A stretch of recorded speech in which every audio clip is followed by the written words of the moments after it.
Good morning, everybody. It's Dr. Antonio with another live conversation representing health and well being according to Ayurveda.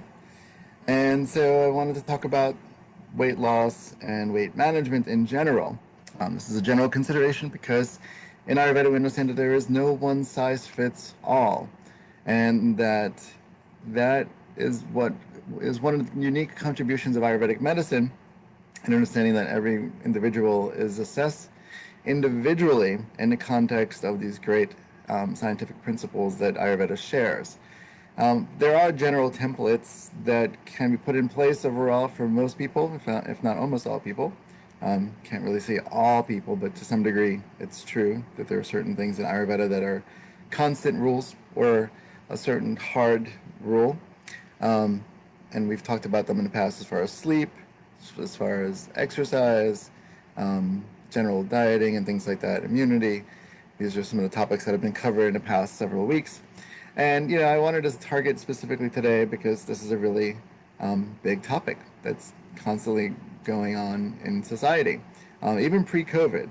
Pre-COVID has actually brought to the attention some more awareness around the increased weight before, we started opening up to different phases and going outside a little bit more. So weight is a thing that has some relevance in society in general and gets magnified obviously during certain pandemics. Because when we're limited in going outside, then it's not that hard to start gaining weight if you're not really adjusting to any kind of regimen that's going to create an anchorage or stability in maintenance at least. And so, in the Ayurvedic context, there's an understanding that when we're looking at weight, we're looking at the individual, understanding what is their proportion per their structure, their body. So, we don't really subscribe to the Western idea of like BMI. It's not accurate enough. And it's hard to make something very accurate when you're really looking at individuals. Um, I know in Ayurveda that we have the concepts of the doshas, which relate to Vata, Pitta, and Kapha, which is very much in the mainstream buzz kind of words. And it's even more complex than that. But there is a general understanding of Vata type, Pitta type, Kapha type, ectomorph, endomorph, mesomorph, things like that, those sort of correlations, just to kind of get an understanding or a general concept of parallelism. And so, in this context of weight management and weight loss, we've talked about this many times, or at least I've talked about it in the past few weeks in the different topics that I've reviewed. And in Ayurveda, there's a concept called matra and kala. Matra is about quantity and portions, and kala is about time. So it's eating food in the right portion and at the right time, and apply it to the individual based on their constitution, based on their digestive capacity, their metabolic capacity. So that's why it's very specific. So when a person comes in and says, "Hey, I want to lose weight or gain weight," it's really it's about assessing where they're at, who they are, what their physiological makeup is, what their mental makeup is, and look at what is creating either a hindrance or an obstacle, and to work on adjusting that. And so Ayurveda creates an understanding that there are certain templates as far as like following the daily rhythms that we rise with the sunrise and we set with the sunset. There's an inherently designed perfect system that's been um, established since the beginning of humanity for 155,000 years, where humans rise with the dawn and set with the dusk. And so that's not changeable. It cannot be changed. What can be changed is the mind and its perception of it, and we can go against things that are natural. But rising with the sun and setting with the sun um, is there. It's been there even before us. And so even nature itself follows this. So it's just the human that in mind we think, oh, well, because electricity exists now I can stay up late and do all these other things. And then now we also develop some digital technologies that create a perpetual type of addiction, um, which I've talked about in the past, and also have some links in my website with articles talking about digital addiction. And so coming back to understanding that humans must eat. Food makes the body. No food, no body. And so how much food and what type of food or the quantity of food, these are all things that have to be factored in for each individual like a Rubik's Cube. Health is like a Rubik's Cube. There are many pieces that make up the wholeness of us. And this is what Ayurveda talks about. We can't just scrutinize or myopically look at a person's health based on one single little factor. When people say, I want to boost immunity. It was actually one of the first talks was about immunity and what that actually means in the proper way. Everyone jumped the gun when COVID started saying, oh my God, I have to boost immunity. And as I've mentioned, according to the classics of Ayurveda, immunity is something that gets cultivated over time. There's no shotgun approach to doing anything in the body, really. And in fact, it's the shotgun approaches that actually cause more harm and damage to the body. So for the simple purposes, when we simplify our lives and really understand what am I eating, how much am I eating, what's my digestive system looking like, how do I know that I'm putting the right amount in versus the right output, and the output consists of the energy that we have to expend in our day-to-day functionality. The output is what does my fecal matter look like, what does my urinary output look like, what does my sweating look like. These are all things that we look at in Ayurveda to see, is there a balance or a level of homeostasis between input and output. And very often, in most scenarios, people are just putting in a lot, and the output is that you start to just produce more and more tissue. And so this is how we have to really have an awareness of what am I putting in and what I'm putting out. So, and not only what am I putting in, but when am I putting it in? The structure of meal times is very important. The body is a historical system and relies on consistency for health. And in Ayurveda, which has been an established science for thousands of years, scientifically proven and validated, that when we eat breakfast at the right time, and the same time pretty much every day, lunch around the same time, and dinner around the same time, and adjusted per our metabolic experience, input, output, that's how we start to dictate, well, how much am I eating? How can I tell if I overeat? Can I gauge when that stomach reflex, that mental reflex, says, oh, I'm full, I should stop here versus keep consuming, And if you're already feeling sluggish in metabolism, you just are a person that has a tendency to eat and emotionally eat, then you override that sort of physiological experience that the body says, I'm full, what are you doing? And it says, well, you're going to keep eating, so I'm going to do the best I can at my job and move things through the channels and the tissues and the different avenues where things move, like in the blood and the lymph, to the best of its capacity. And then when the body can't do that, we start to get more signs and symptoms. We usually neglect the simpler signs of, oh, I kind of feel a little full, or I feel a little gassy, or a little bloated, or I feel a little acidity, I feel a little pain or sharpness, but I'm going to keep eating and just keep doing that.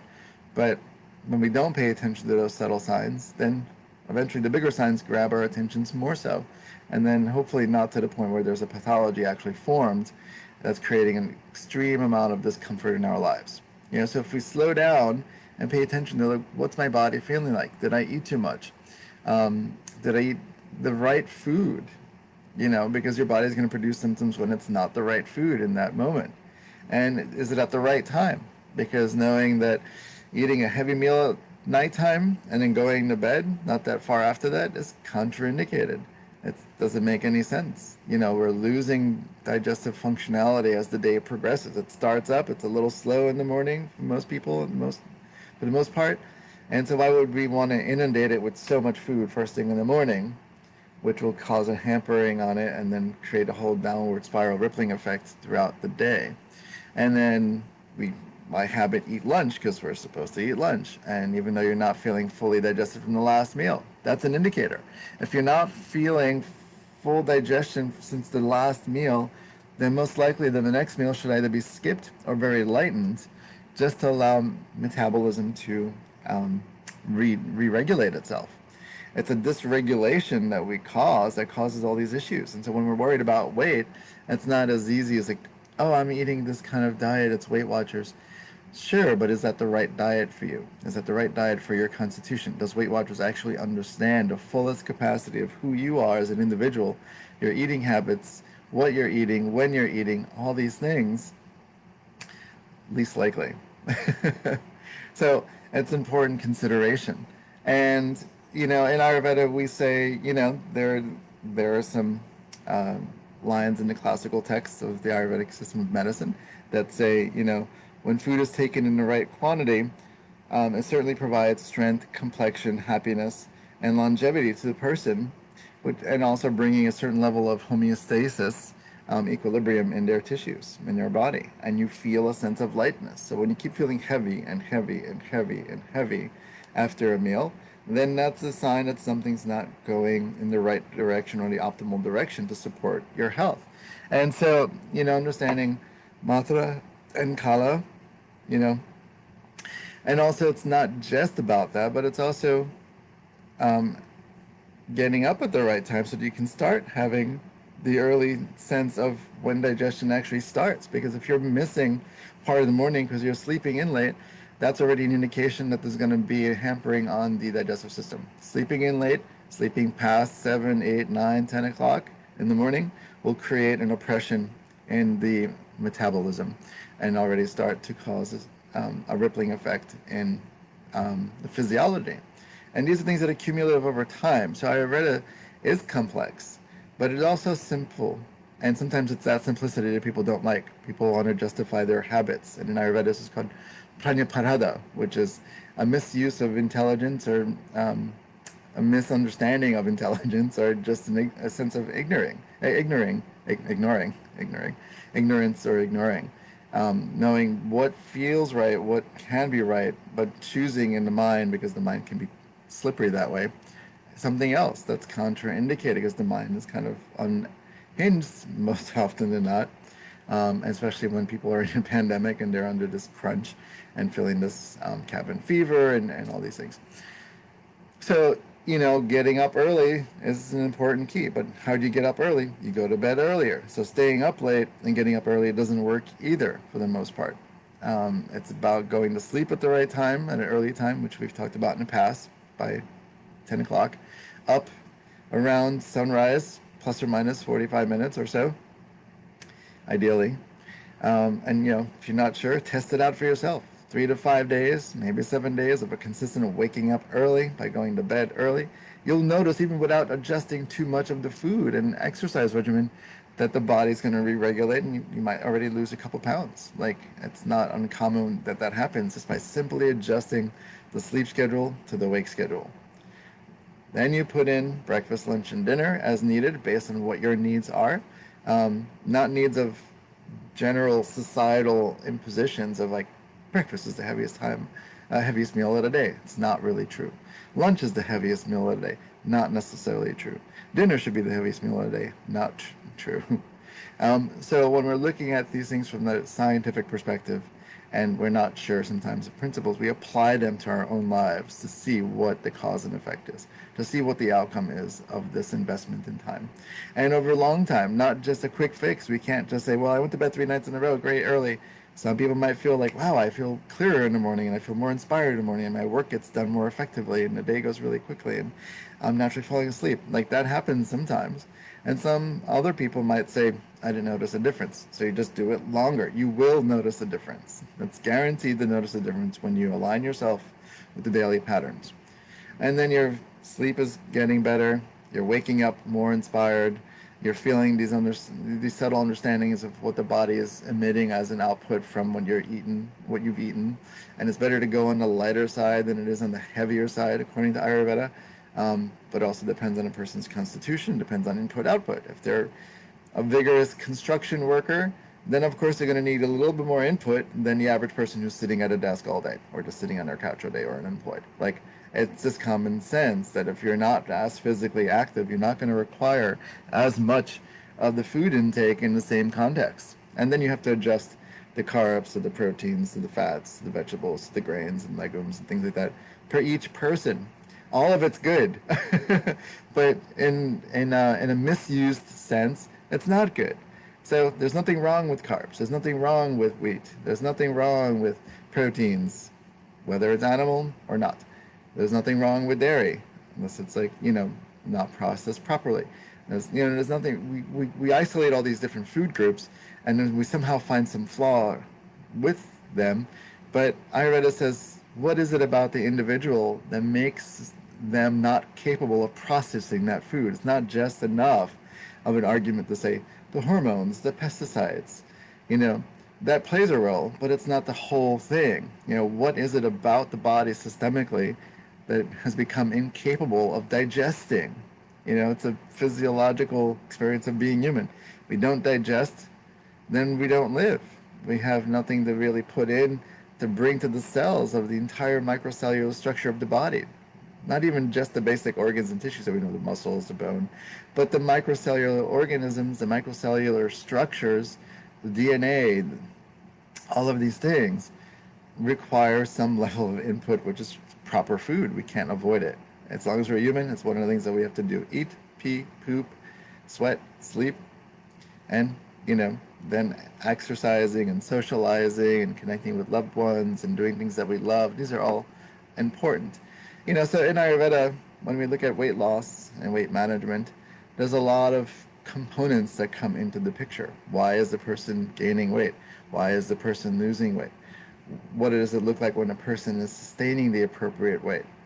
All these things get looked at, and we assess accordingly, understanding all these amazing principles and scientific concepts of Ayurveda, and then we apply them appropriately. So there is no one size fits all. It's hard to do a one size fits all. But in general, Ayurveda, because it's a natural system of medicine based on nature and its rhythms and its cycles and its seasons and daily clocks and life clocks from when you're childhood to adolescence to adulthood to um, a higher level of adulthood. Some people call it aging and old age. I refer to it more like the period of wisdom. And understanding all these different components to the individual. It's complex and it can be simplified. The more you know yourself, the more you align yourself with things, the more you start feeling a good sense of being, well-being, you're going to be in this ballpark of like, oh, this is pretty good. I can understand when I ate too much, or when I didn't eat enough, or when I didn't sleep enough, or when I didn't exercise enough, or when I didn't, do all these things that are just the right amount. And, like the Buddha says, it's the middle path, not the extremes. Once in a while we can handle extremes in Ayurveda where we're sustaining a regular pattern and routine in life, and all of a sudden your friend comes to visit you for that weekend because you haven't seen them in a long time, and you're staying up a little bit later, extra couple of nights, and maybe you're still getting up early the next day out of habit, or you're sleeping in a little bit longer. You start to regulate, and as soon as you're gone after that weekend, your body goes back into routine. It'll start telling you when it's out of routine again. It's just paying attention. It's slowing down. And we live in a society that's hard to slow down. And nature just came in the past 5 months and said, we're going to make everyone come to a halt. And whoever resists that is going to feel more suffering, and it's suffering mostly in the mind. Um, and then we're going to try to reinvent ourselves by redirecting the mind so that it's not in this downward spiral, but more like positivity and a sense of sort of like practicality, and try to redirect, not ignore, because if there's certain things coming up emotionally, then it's important to be present with that, because that's the inner work. I mean, when we're forced to go inward, there's a lot of work there. So how do you take that with grace, and how do you hold the space for whatever's there, and know that on a deeper level we're moving forward no matter what, even if it's slow. So anyway, um, that's just a general conversation about weight loss and weight management according to Ayurveda, and I hope you enjoyed this talk. Private message me if you have any questions, and I'm always open to working with new patients. I love working with new people and learning about each person's story. I never get tired. It's exciting. It's a journey. As I say to all my patients, that it's a journey that we go on together, and I get to see who you are and where you are within the context of your life and try to support you in the most optimal well-being possible. I do have specials, especially because of COVID.